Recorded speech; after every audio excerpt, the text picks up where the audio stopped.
Hi, everyone. Welcome to Craft Politics. I'm Joseph Lavoie. I'm Andrew Percy. All right, what are we drinking this week? I will start. I've got one of my favorite breweries in BC is Hoyne Brewing, and I have Hoyne's Appleton's Finest British Ale, which is a delicious beer because it is so hard in Canada to find a proper British ale. And this one, every time I have a sip of it, it takes me back to some of the most awesome memories I've had in UK pubs. So delighted to have Just this. be truthful. It's because you just want to feel close to me because I'm like a hero to you, right? That's it, yeah? So you're like, British ale, you think if you drink British ale, you might become me, right? You might become British. Is that it, right? Is that what this is about? Yeah, it's a long. You've got a long way to go. Yeah, there's a lot of work to be done on you. Anyway, is it Hoyne or Hone? I've never had that much Hoyne before. Oh, really? They're in Victoria. No. And, are they Victoria? Yeah, they're sort of like one of the older craft breweries. They've been around, sort of kick-started, or one of the accelerators of the craft beer movement in BC. But they, honestly, everything that they make is top class, just high quality, if you know what beer style you're drinking. I see them in the liquor store because obviously we have communism here and the government decides what I'm allowed to pick from the government-controlled liquor store. But I generally, because I just go to my favourites. But anyway, pour it and let's have a look at the colour of it. Yes. I'm on Yellow Dog, so I've gone to Port Moody. Key election this riding. This is the Yellow Dog Play Dead IPA. Which is on the wonderful Brewers Strip in Port Moody. So if you've never been to Port Moody, plan a visit there. There's a bunch of breweries all stacked, one next to the other, with spectacular views of BC's mountains and wilderness. It's actually, I really love that run there, and some really good breweries there as well. So people should get out there. Okay, so we have... we could sit here and talk forever, but of course, the big news since we last recorded is, as we thought would be the case, we are in a federal election in Canada. So there's a lot to talk about. We're only 3 days into this election as of recording, 4 days by the time this makes it to your podcast player. What are you making of it so far? Well, it's nice that the unelected Prime Minister has finally had the good grace to go before the electorate so that the people can choose who the Prime Minister is. But leaving aside my partisan, well, actually it's not even partisan because I'd be equally as outraged.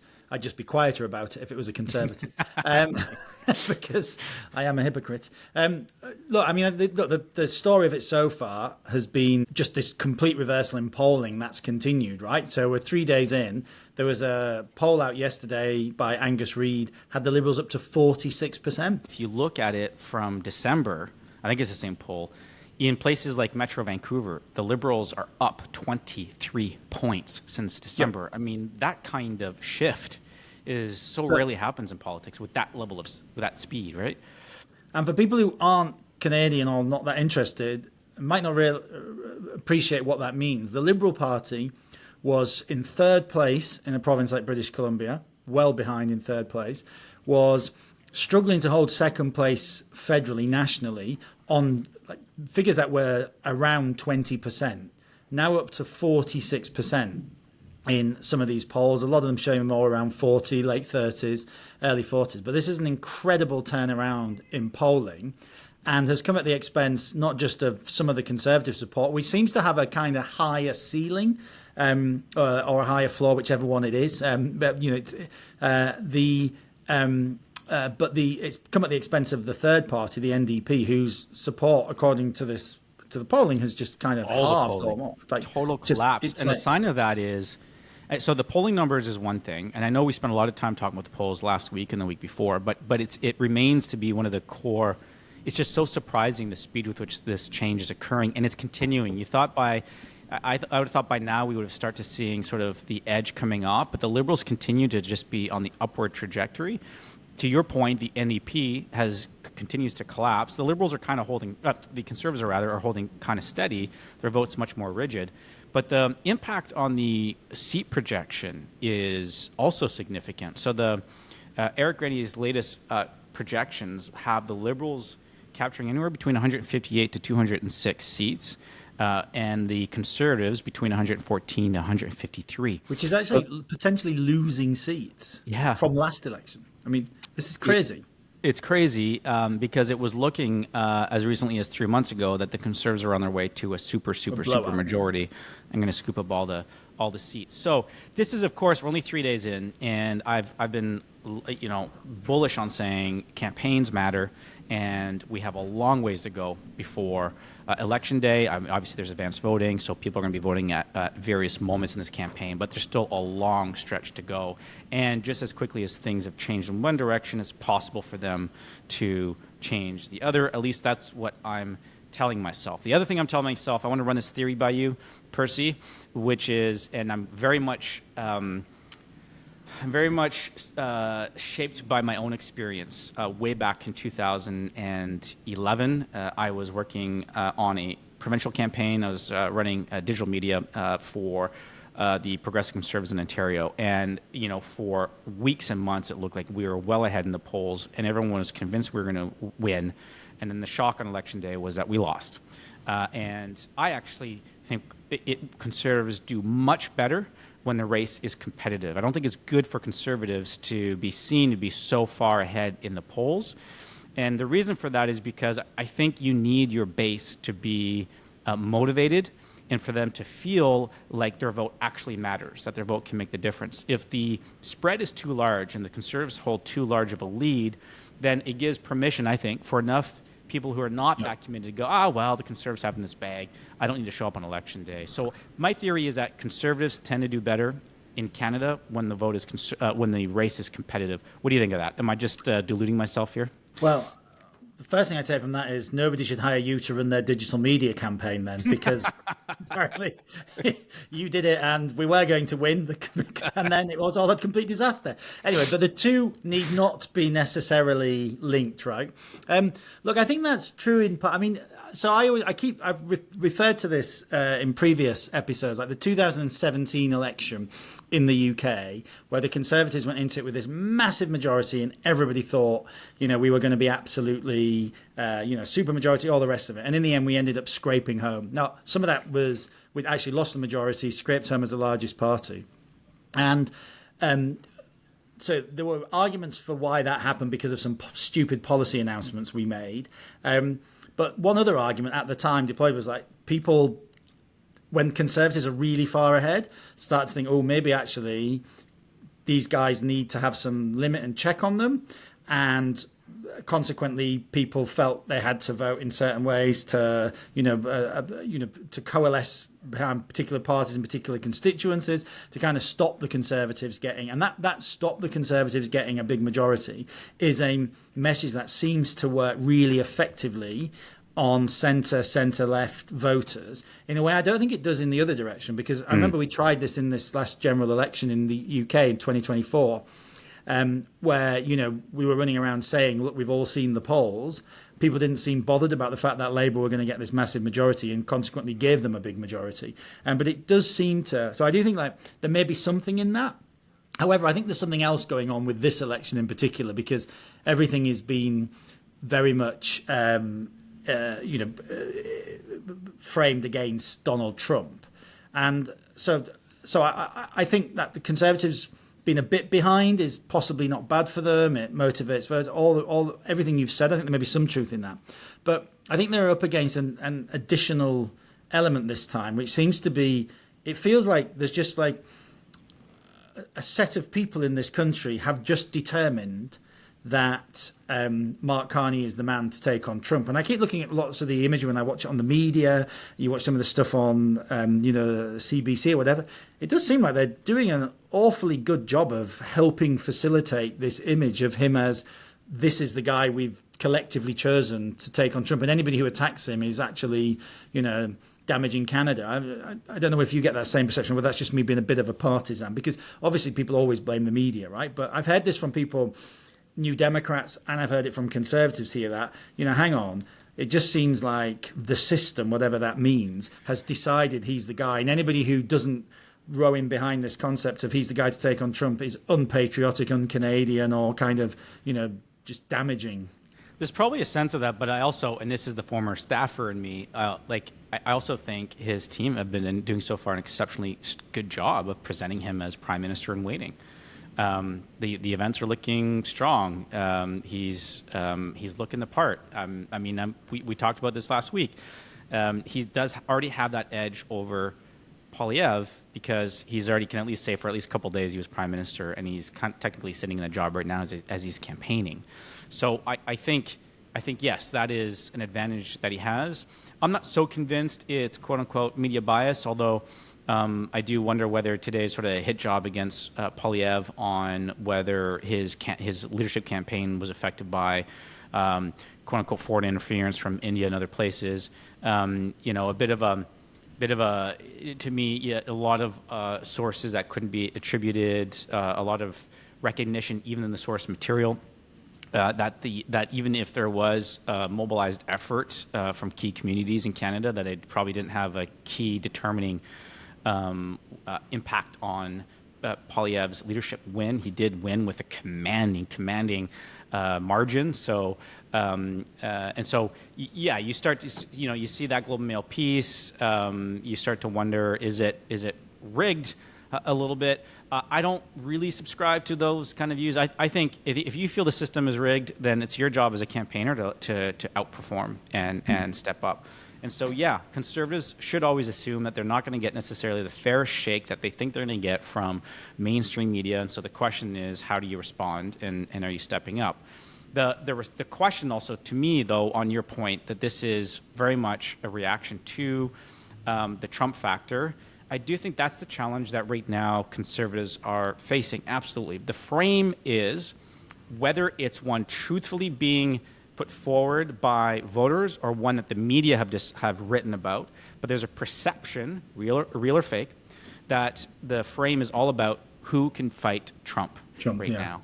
And if that is indeed the frame, then I think there's some work to do on the Conservative side, and there's still a lot of time to do this, to either fit within that frame or break it with and replace it with something else altogether. I do think that what the Conservative campaign is doing really well right now is reminding Canadians about some of the core day-to-day issues that they are feeling some pain around, and reminding them that this is the party that has been speaking about these issues unrelentingly for a very long time.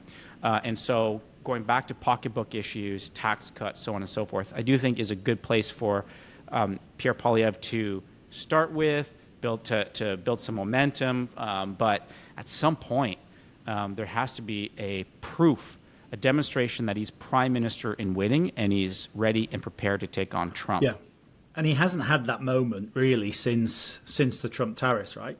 He has not found that moment. I mean, he had that very good rally he did not long after the Canada First stuff, where I thought it was great. It didn't take off though. It didn't take off in the minds of ordinary voters. It didn't seem to penetrate, or if it did, it didn't have the desired effect. So yeah, he needs that moment, doesn't he, in this campaign where people look at him and say, "Oh, actually, he is the prime minister in waiting. He looks prime ministerial," and I as you said, they've not found it yet. It's still early days, and the bigger question is, and we talked about this last week, and we just talked about it before we started recording. Actually, is like also I do think there's value in them.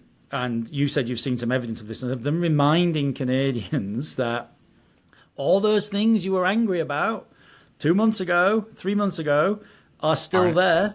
Are not fixed.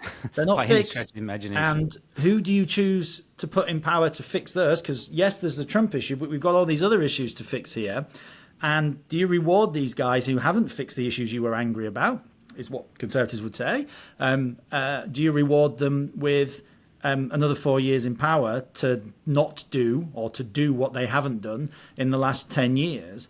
And look, that's a hard message to get across. It's quite a complicated one to get, especially when it's like, hey, I'm super qualified and I'm just going to take on Trump because I led 2 central banks. And everyone goes, oh, yes, of course. Oh, yeah, of course. Of course that makes you, I mean, I personally don't think it does, actually.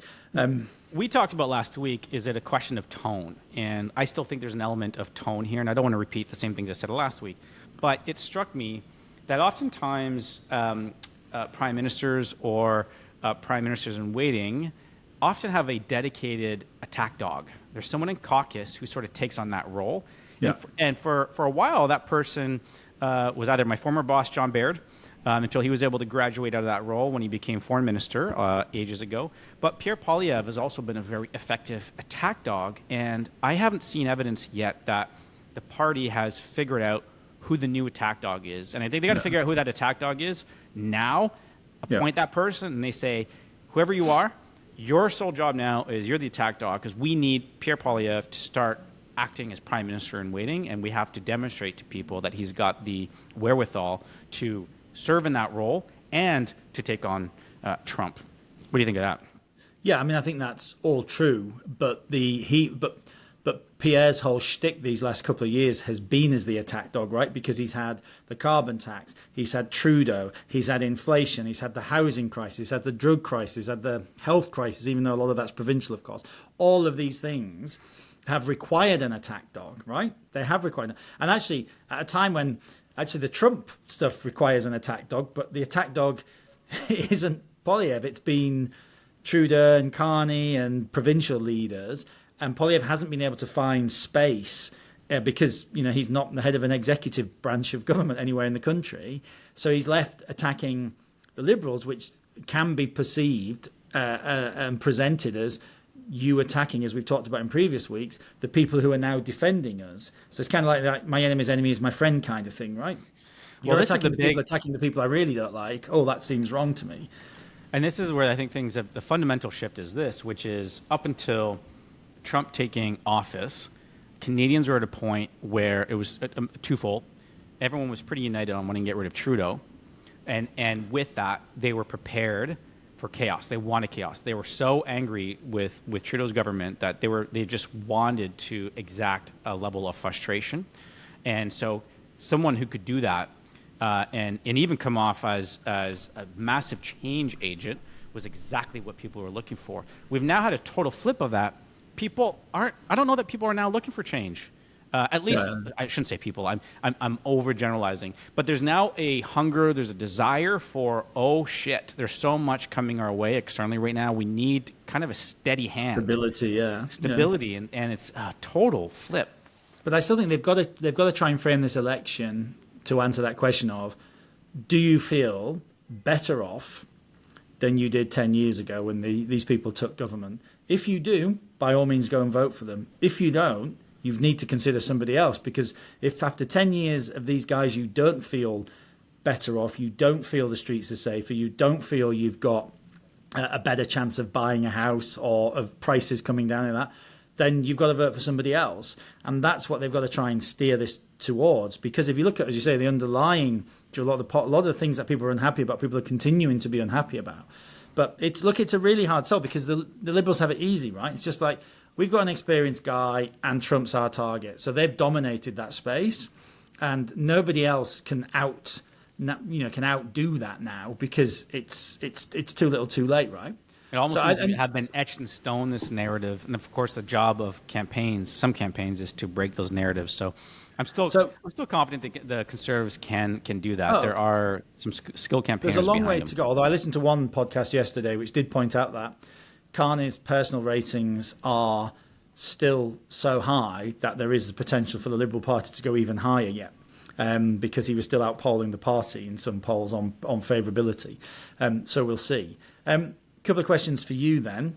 What did the NDP do? First question is, the part of the Conservative attack for the last year, 2 years, since the confidence and supply agreement between the NDP to prop up the Liberal minority in Parliament has been, this is an NDP Liberal government. Has that made it easier for NDP voters to vote Liberal? First question. Second question is, what should the message now of the NDP be? Because actually, one of our partners in the business, I was at an event with the Jewish community here, made the point the other night that actually Carney has built such a broad coalition from quite far left activists to centre-right almost, centre-right, keeping that these people have fundamentally different views. How do you keep that together in the election period? So, discuss. If I'm the NDP, so I think, first of all, the NDP has a massive crisis on their hands. If these polling numbers hold up, it's going to be a total retraction. I do think what we're seeing is a two-party race in this election campaign, which is very rare in Canada. If you exclude Quebec, Quebec is its own beast, but it's a two-party race. I think what we're seeing is a very broad, quote-unquote, progressive coalition on one side, and then everyone else on the other. Carney, obviously representing the broad progressive coalition, everyone else fitting under Pierre Poilievre. I think you're right, though. The coupling of the NDP with the Liberals for so long has been a strategic error on the NDP's part for so long because the two have been branded sort of side by side. So practically, where does that leave the NDP? Look, I'm the last person to provide any advice to the NDP, but if I were them, I would find a way to remind their core supporters that so far, actions taken by Mark Carney are much more in the center or center right than they are center left. And so if you want a true progressive party, the NDP is the true progressive party, that look what this guy is doing. As soon as he gets his hands on power, after pretending to be a progressive and writing books about carbon taxes, all that kind of stuff, all he's doing is he's taking light versions of what Pierre Poilievre has put forward, and he's appropriating them as his own. And he's just doing it, he's pouring a little bit of water in that wine. But Mark Carney is effectively campaigning on some of Pierre Poilievre's original policy ideas. And so who do you want? Do you want someone pretending to be a progressive? Or do you want the NDP is going to hold whoever wins power accountable and make sure that the progressive voters still have a say? I would try to find a way to redefine Carney in that way. I've said to a few NDP folks I know, I said, like, if it was me, I think I'd try to do this whole, if you vote NDP, you stop Pierre Poilievre. They've got to make clear that vote for the NDPs to stop Pierre Poilievre. But you also stop Carney selling voters out on the climate, on workers' rights, and all these other more left-wing issues that actually he's already. I mean, there's the listeners may not know, but there is no Minister of Labour in this government for the first time in like a century, I think. So there's no Minister of Labour in a Liberal government, right? There was always a Minister of Labour in the Conservative government, but we've now got a Liberal government which has no Minister of Labour. So, they've got to be able to find a way of, in my humble opinion, I'm not on that side of politics, right? But they've got to find a way of saying to voters, it's okay to vote NDP because that still blocks Pierre Poilievre. And in this province, it does, right? Because the seats that they're defending most likely, the ones that are still in play for the NDP, they're at risk of losing to the Liberals, not really the Conservatives, right? And they've got to find that way of saying, and actually you need us because we're going to hold these people to account. It's almost like saying, look, these guys are going to win anyway. You need people there who will stop them selling the country out on climate and all the rest of it. And whether you can do that, maybe if you're the NDP, is that things normalize a little bit and maybe the Liberals actually, in fact, only win another minority government, at which point your core argument to your base is, well, or switch voters is to say, in a minority government, who do you want the Liberals to have as their dance partner? You want it to be us, the NDP. And so we do need to have strong representation. No. But I do think that is the only thing. It seems to me that's what the NDP is campaigning for, is some way of presenting themselves as the natural ally in Parliament to the Liberals, because otherwise their attacks on the Liberals would be far more aggressive than they are. They're just not taking it to the Liberals yet. We're only a couple of days in, right? This could all change, but I think they're finding it hard, though. I think like the Conservatives is, when they take the attack to the Liberals at the moment, I think they can get accused of, you're doing the Conservatives' job for them.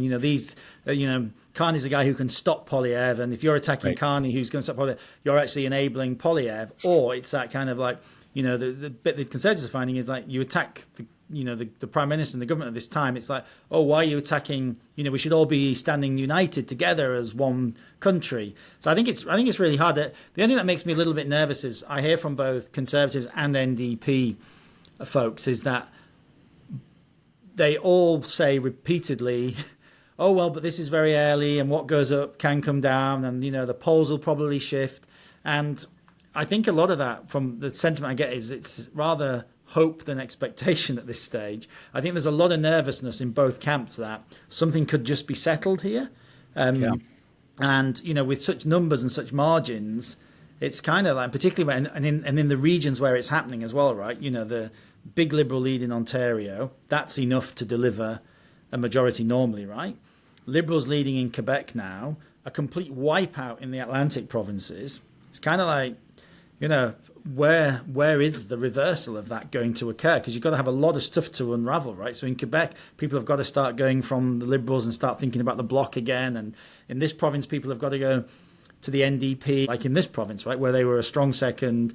You'd have expected them to, a number of safe seats. And at the moment on the polling, in Vancouver, they hold one. The others are all looking a bit, I think they'll hold more than that because I think some of their MPs are quite popular. Well, there's enough time, I think, for things to swing potentially the other way. But you're right. Sometimes once the train has left the station, it's left the station, and you can't really. Got to get it back to the Liberals' record in government, right? Yeah. Which, to be fair, I think Pierre Poilievre is starting to do. Yes. And he's doing well. So sometimes you just need the message to pop through. And also, there's a reality that a lot of voters don't really pay attention until they're much closer. Until later. This is true. Yeah. People don't pay attention till later. Yeah. It's got to be the kind of like, we're all aligned on Trump. We're all got the same view on Trump. We've all got the same policy on Trump. Let's talk about the other issues. Speaking of Trump, yes. This insanity around the highly confidential chats from his team on the Signal messaging app. You've seen this? So the attack in Yemen, and the allegation is that the discussion around this operation took place on Signal, kind of WhatsApp, and included the Vice President, possibly Marco Rubio, the Defense Secretary Hesketh, the Trump security advisor, several other people, but they'd also copied in the editor, I think, of the Atlantic magazine. By accident. There's also some CIA person in that chat as well. Right, CIA person, right? And then they're having this open conversation about the attack that's taking place against the Houthis. So there were three things of it that I just thought were, of note, which is, one, it happened at all on Signal. Like, how is this? What else is going on in that there? Secondly, the disdain for Europe and European governments in that, particularly from Vance and others, is just like, it's again outrageous. Where, when it comes to the Houthis, we're all on the same side. Yeah. Just this utter disdain for European. By the way, the British Air Force has been, the RAF has been engaged in action against the Houthis for the last couple of years with America. So again, yes, America's been leading, and of course their resources much greater, but we have been there as allies. Well, let's just remember, we are allies. You don't need to be quite so disdainful. And then the third element of it, again, is just a little bit, but just the failure of senior Republicans to call this out. If this had happened on Biden's watch, these same people who are now silent from the Republican side, as would doubtless happen in the other direction, would have been calling impeachment or Trump votes. himself. Trump made a big deal of the fact that Hillary Clinton's campaign in 2016 may or may not have had emails on a private server. On a private server, it was a big line of attack against her for so long from him and his campaign. And now he's got some of the most senior people in his administration being so sloppy in talking through strategic and tactical decisions related to warfare on a third-party messaging app. It is fucking amateur hour. Again, it's behavior that does not help aligned Western causes when you're trying to do things like going after the Houthis. It's just it's depressing to see that there's been very muted response from Republicans on this, and they're going to keep sort of looking past these moments, because right now it's not particularly politically expedient to go against the Trump tide. So it's a little frustrating. I do just think this whole, again, to labour the point there, but just the utter hate and disdain for Europe, right? Vance's stuff was like hate, right? Why would we do this to help the Europeans? Now, let's be clear, right? Taking on the Houthis was about maintaining, open and free trading routes to which serve the entire globe, right? There was a bigger point of principle here than, it happens to be routes that generally benefit Europe or are used by European, but actually they're used by everybody, right? Including Americans. But it's this thing of like, the bigger issue here is that we have a terror group that is interfering with, established free trading routes, which is a existential threat to, the world economy. And all Vance can give a flying fajita about is just being rude about Europeans again. And it's I don't get where this team around Trump asking about what's the economic payback on this. How you're gonna it's so transactional. Principles and values and all this stuff. It's actually, when you hate the Europeans more than you seem to hate Russia or Putin, there's something seriously fucked up in American politics. As we always say, as a moment ago, this does not mean we think that Trump doesn't have a point on some of these issues, right? Because as we've talked about many times, but it's just this prosecution of it from a point of like hate of people who are actually your allies and have been for, certainly since the Second World War, but well before. It's just bizarre to me. But anyway. Yeah, especially when the point's been made, it's caused the reaction from a lot of their allies, right? The allies are spending a lot more, are committing to spending a lot more on defense than they were. So like, the world is responding. You don't need to keep beating this issue with the dead horse. And anyway, yeah, bizarre. We should probably spend. So we talked about Canada election. We've spent a little bit of time talking about U.S. Politics. We should, I think, hop back across the pond. And there's a set of elections occurring in the UK as well. I think it'd be good for you to walk us through local elections, because these are an interesting peculiarity to, if you're not Canadians won't necessarily understand this model very well. I mean, we do know quite a lot of people who listen to us are from the UK as well, which is very nice. But yeah, so, there's elections. I think it's the 1st of May or the 2nd of May, and it's the first Thursday in May. It's the local elections in parts of England. So these are council elections, mainly for county council seats, but also these newly elected mayors. Anyway, Labour government's been in power now for the last few months, had a terrible start. That's not a political point. Everybody would generally agree with that, including Labour MPs. And these elections are taking place, and so they're 4 years on from the last set of local elections. Obviously, the political parties run at a local election level as well. So for the council seats, they'll run as Conservative, Labour, all the rest of it. And so there's a big poll done, these MRP polls, which are these have proved quite effective in the last election, of actually going down to ward and constituency level of saying who will win. So the elections are that first Thursday in May, and it looks like the Conservatives, who are the opposition, are going to get a bit of shellacking, are going to lose a number of councillors. Labour are going to do very badly as well, but mainly at the expense of the Insurgent Reform Party. So the predicted votes for this is not a national election, so you have to remember the percentages work out the national election, but Conservatives are predicted to just finish ahead, but on 26% of the vote. The last time these elections were fought in 2021, the Conservatives took 46% of the vote. Labour are predicted to get 20%, Liberals 16%. It'll be a good set of elections for them because of where they are, but Reform on 25%. So, they've had like a small number of councillors, a couple of dozen, whatever it is nationally. I think they won a few more seats, but they're now predicted to win like 474 council seats, and more interestingly, actually win control of councils, which they've never ran a council. And it's going through the list. They're predicted to take councils from Labour and from Conservatives, and they're just eating both sides of the vote here, the Labour vote and the Conservative. So they're expected to take Doncaster Council from Labour.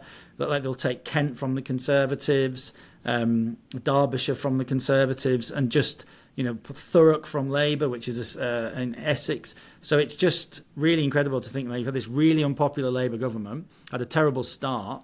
The Conservatives are not yet able to capitalise on that because they're still dealing with their 14 years in government that a lot of people seem to be very unhappy with. And this Reform Party could well finish first in these elections. Is just, the division is not closing on the right. And the question then is, how does the question the Conservative Party is asking itself in the UK, of which there's a big internal debate, is how do you deal with this? Do you seek to do a pact with Reform? Do you seek to mimic Reform? Does the Conservative Party try to be something that's very definitely not Reform, but then that space is quite heavy with Liberals and Labour, and so the Conservatives find themselves, naturally as an opposition party should be starting to rebuild in opposition. These should be a good set of elections, considering we got 46% in 2021, losing 20% of the vote. It's grim for the Conservatives.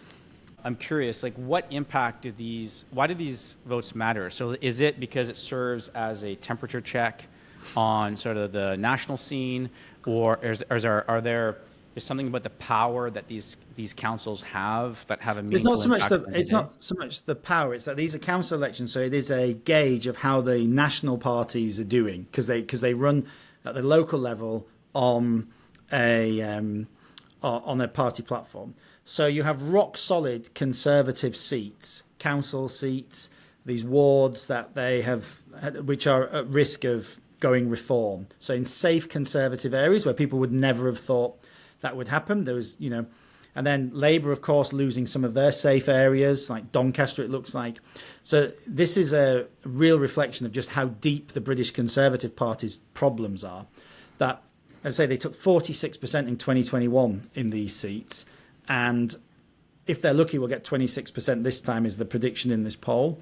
There is no recovery in opposition for the British Conservatives yet, and more importantly, these seats are in county council areas, which are where most of the Conservative base is, and Reform are going to eat into this safe Conservative base, which should have been the bankers, right? It should have been, okay, we held all of these seats, most of the parliamentary seats in these areas in the general election, or we lost some to Labour.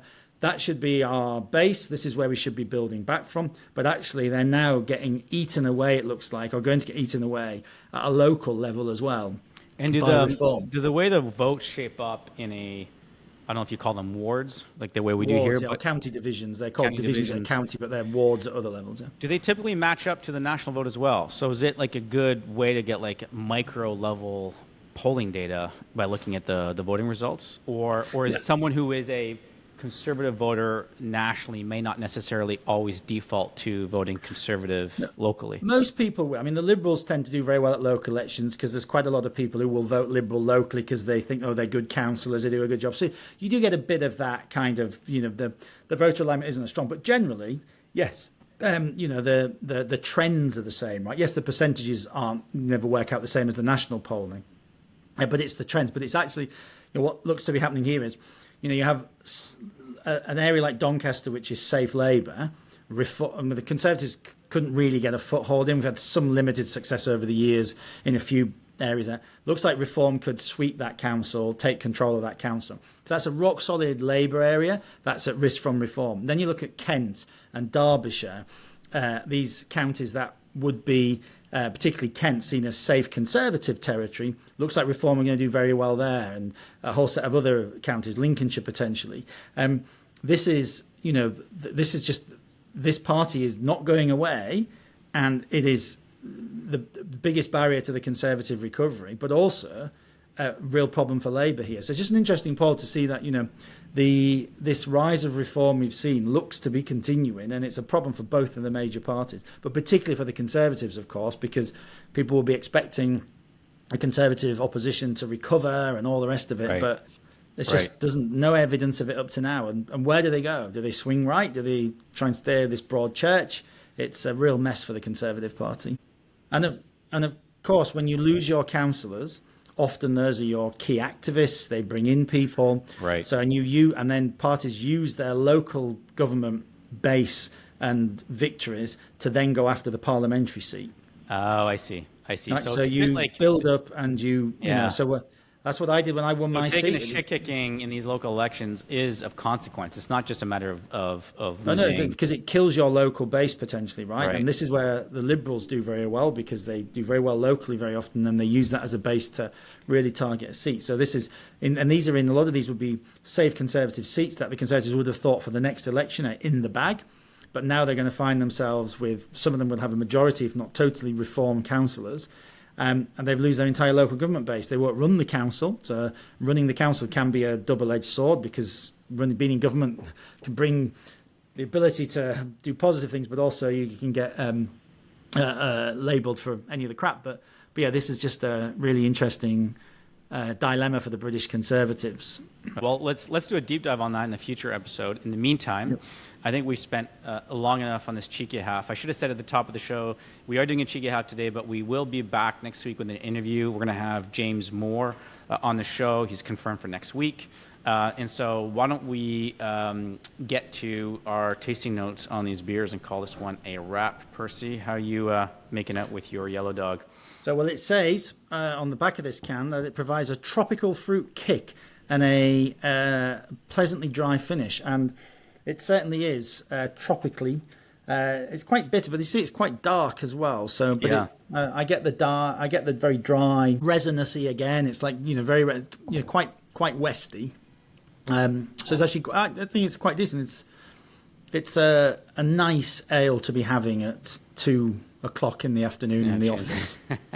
So, Even better. What about if you were at the brewery in Port Moody overlooking the mountains? What about your British bitter? I'm just bitter and British. You've got a British bitter, right? So this one is delicious. So it's got a really soft caramel malt backbone to it. The aroma is very fruity, but not fruity in a sort of citra hop type fruity, more fruity in a yeast fermentation derived fruitiness, and what you would typically get from a British ale. So it's really good. It almost reminds me in a good way, a little bit like it's got a brown sugar sort of cider note about it that I'm finding enjoyable. I'm normally not huge into ciders, but it's not that strong of a cider note, but it's all around a very drinkable British ale. It's very delicious. Are you still on vacation? No, I'm back. Back today. I had a wonderful stay on the Sunshine Coast. It was my first time ever visiting the Sunshine Coast in BC, which, of course, at this time of year is false advertising. There's not a whole lot of sunshine. I mean, it's like it pissed down with rain the whole time you were there, I imagine, because it pissed down with rain here. I mean, it's not raining today, finally, but yeah. But we got in a couple breweries and got our first. I did think you were I thought maybe you were having a breakdown because I couldn't quite work out why you'd gone to the Sunshine Coast in March, because it's obviously going to piss down. Most people go to the Sunshine Coast in the summer. We had the opportunity to drop off the 3 kids with my parents, and they also spent a lot of time hanging out with my niece and nephew. And we were able to drop off the dog at a dog sitter, so it meant that my wife and I could finally escape. Why didn't you just go to Mexico? It was easier to drive over to Horseshoe Bay, take the ferry across. Yeah, we got this thing called aeroplanes, and you can get on them and you can fly. It's a couple of hours, so it's not too far, but true. But a bit of sunshine wouldn't have hurt, but it's beautiful. The only person who probably goes and visits New Zealand in August, right? Because in the middle of their winter, this is is this what you do? Is this you just go at the wrong seasons? Some good to the wrong bouldering, place? some good rock climbing in New Zealand. But no, we got our first trail runs in the mountains, my wife and I, because she also loves running and she also loves being in. Yeah, but I like her, so I'm gonna give her a pass on. You can't take the piss out of her. She's not here to defend herself. I'm also scared of her. But you said, how much running did you do on the Sunshine Coast? I got some really good runs. I'm not gonna talk numbers because then you'll further take the piss out of me. So I think we can just end it there. Well, you did tell me apparently your family enjoy it when I take the piss out of you when they listen to this podcast. So they don't like you either. Yeah. Yeah. Right. Well, everyone, we'll see you next week we'll be back with a special guest. James Moore is going to join us. He's a former cabinet minister in the Harper government, so it'll be really interesting to get his take on things. He used to be an MP too. Did you know I used to be an MP? Like you. I don't like to talk about it though. I forgot you're an MP. 2 people used to be MPs. Anyway, that'll be good for next week then. Yeah.